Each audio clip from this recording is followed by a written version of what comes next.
Batman and the real villain of the story, Ra's al Ghul, the real one, have a lot of similarities. But yet they have one um, thing that on which they differ with that separates them and makes each the villain and the hero of the story, the detective of the story.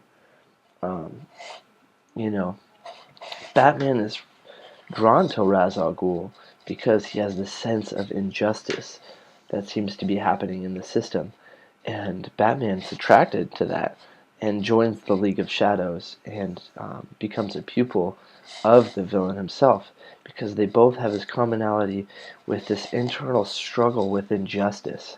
Um, you know, there's an injustice that Batman feels in how the situation was dealt with his parents and the parents murdered.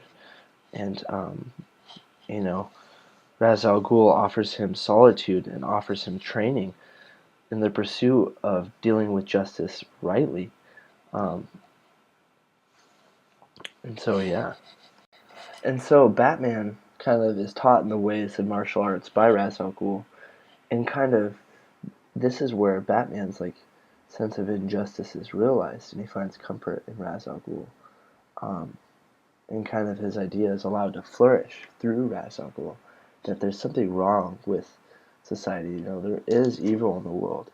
But then Batman comes to a point where he realizes that the way Ra's al Ghul and the League of Shadow deal with the justice that they feel, both the villain and the detective feel, um, is is contrary to the way Batman or Bruce Wayne would actually deal with said fact. You know, and this is where they differ, and this is what separates Batman from Ra's al Ghul. The way in which they deal with the injustice that they both feel. You know, the villain thinks of Gotham as a disease and aims to cure it by wiping Gotham out altogether. You know, the way he understands that Gotham is corrupt and he thinks that evil in the world should be purged.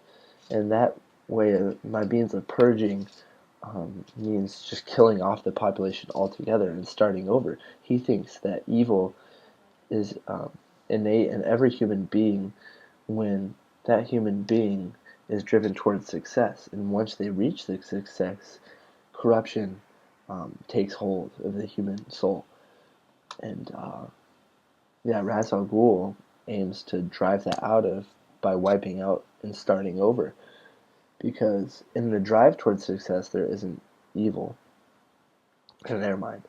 But so yeah, that is Ra's al Ghul's definition of how to deal with the problem.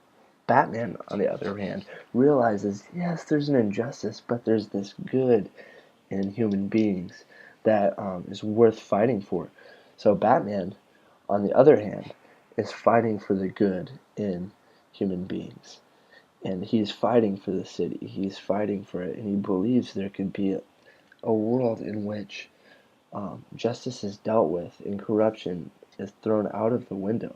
So Ra's al Ghul, human evil in human nature, worth exterminating. I'm going to exterminate the evil in human nature by wiping them out completely. Because, and then you have Batman on the other side of the spectrum. Yes, there's evil, but there's good in humans. And instead, I'm going to fight for good and fight the evil inside human beings, like one by one, and so that the good can thrive.